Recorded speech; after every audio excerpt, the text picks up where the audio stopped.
Sa bayan ng Magalang sa Pampanga, sa gitna ng mga palayan at lumang simbahan na yari sa bato, ay nanirahan ang isang paring kilala sa kanyang kabanalan. Siya ay si Padre Juan Severino Mayari. Tahimik, malumanay magsalita at walang ibang hangarin kundi mapalapit sa Diyos. Ngunit sa likod ng kanyang mga dasal, sa likod ng puting abito at ng kanyang ngiti, ay unti-unting nabubuo ang isang nakakapangilabot na krimen. Noong una, normal ang lahat. Sa bawat misa ay napupuno ang simbahan ng mga debotong nagdarasal. Mahal ng mga tao si Padre Malyari dahil sa kanyang kabaitan. Tumutulong din siya sa mga mahihirap, nag-aalay ng libreng kumpisal at dumadalaw sa mga may sakit. Ngunit isang araw biglang nagkasakit ang kanyang ina. Ang dating masigla at mahinhing babae ay unti-unting nanghina. Sa bawat araw na lumilipas, nakikita ni Padre Malyari ang paghihirap ng ina na tila wala ng pag-asa. Nanalangin siya gabi-gabi, nag-ayuno at halos hindi na natutulog. Ngunit sa kabila nito ay tila walang sagot ang Diyos. Hanggang sa isang gabi, habang nakaluhod sa harap ng altar, may boses siyang narinig. Isang malamig, mababang tinig na parang galing sa kailaliman ng lupa. Mawawala ang sakit ng iyong ina kung may ipapalit kang sakripisyo. Dahil sa kagustuhan niyang isalba ang ina, ay pinaniwalaan niya ang tinig. Sa kanyang isipan, ang tinig ay galing sa Diyos. Ngunit ang hindi niya alam, iyon ay bulong ng isang demonyo na nag-aantay lamang ng pagkakataon upang sirain ang kanyang pananampalataya.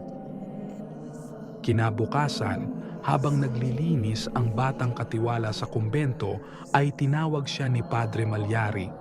"Anak, tulungan mo akong ilabas ang mga lumang kagamitan sa silid," wika niya. Ngunit pagpasok ng bata ay bigla siyang hinarang ng pari at isinara ang pinto. Sa loob ng madilim na silid ay maririnig ang mahihinang iyak at ang biglaang kalansing ng bakal. Ilang araw pa ang lumipas ay hinanap ng mga tao ang batang katiwala. Sabi ni Padre Mayari, umalis siya, uuwi raw sa pamilya. Ngunit linggid sa kaalaman ng iba ay nakalibing na ang katawan ng bata sa ilalim ng altar na may nakaukit na dasal sa kanyang dibdib sa lengguaheng Latin.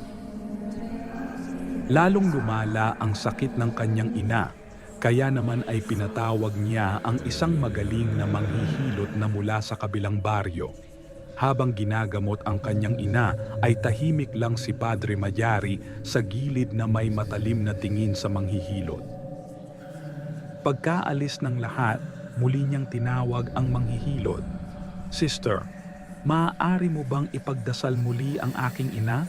Dito sa simbahan, dito sa harap ng krus." At nang sandaling yumuko ang manghihilot para magdasal, ay may biglang mabigat na bagay na tumama sa kanyang ulo. Dumagundong sa loob ng simbahan ang tunog ng bakal at sigaw ng inosenteng manghihilot. Muli, isang buhay na naman ang inalay sa ilalim ng banal na lugar, at isang kandila ang muling sinindihan sa harap ng altar. Lumipas pa ang mga buwan, ay unti-unting napansin ng mga tao na may kakaiba kay Padre Malyari. Madalas siyang nag-iisa sa kumbento, laging duguan ang kanyang mga kamay na sinasabi niyang galing ito sa pag-aalaga ng mga sugatang hayop. Isang gabi, tinawag niya ang batang sakristan na si Miguel upang tulungan siyang maghanda ng mesa para sa gaganaping misa sa madaling araw.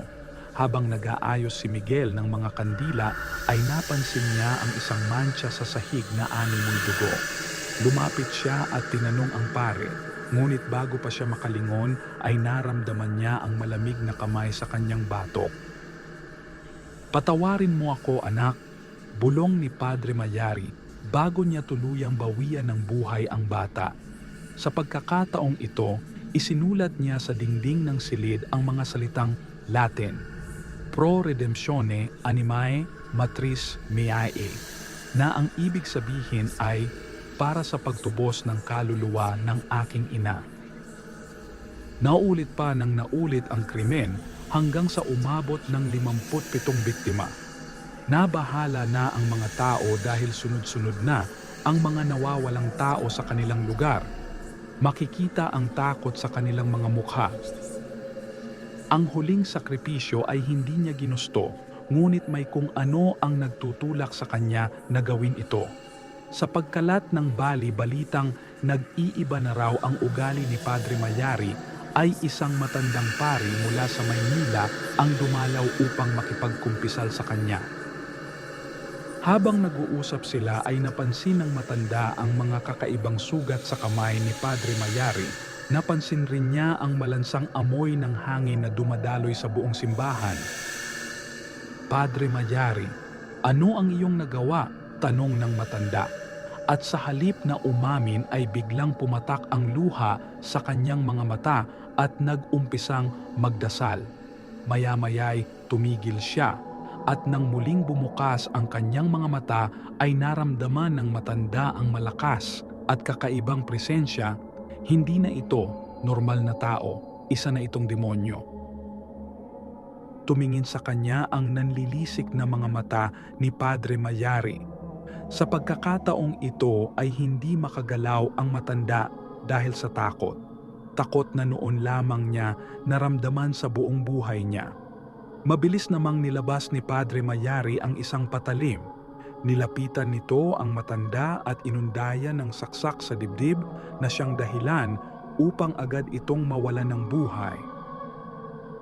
Ilang linggo pa ang lumipas ay nakarating sa mga awtoridad ang mga bulong-bulungan tungkol sa mga nawawalang tao. Nang buksan nila ang lumang kumbento ay tumambad sa kanila ang 57 bungo at iba pang kalansay ng mga tao. Doon natagpuan din si Padre Mayari na nakaluhod sa harap ng altar. Duguan ang mga kamay at paulit-ulit na sinasambit, "Iligtas mo ang aking ina. Iligtas mo ang aking ina." Hinuli siya ng mga gwardiya sibil at ipiniit sa loob ng kumbento. Ilang taon siyang nanatiling buhay, hindi kumakain at hindi natutulog. Sa gabi maririnig pa rin ang kanyang boses na bumubulong at nagdarasal. Hanggang isang umaga ay natagpuan siyang wala ng buhay. Nakatingala sa krus at sa harap niya'y may nakasulat sa pader, "Ang kaluluwa ko'y kukunin ng demonyo. Ito ang aking kabayaran." Hanggang ngayon, sinasabing sa lumang simbahan ng Magalang, kapag tahimik na ang paligid at umiihip ang malamig na hangin, may maririnig na boses na nagdarasal sa wikang Latin, kasabay ng amoy ng kandilang bagong sindi at halimuyak ng dugo.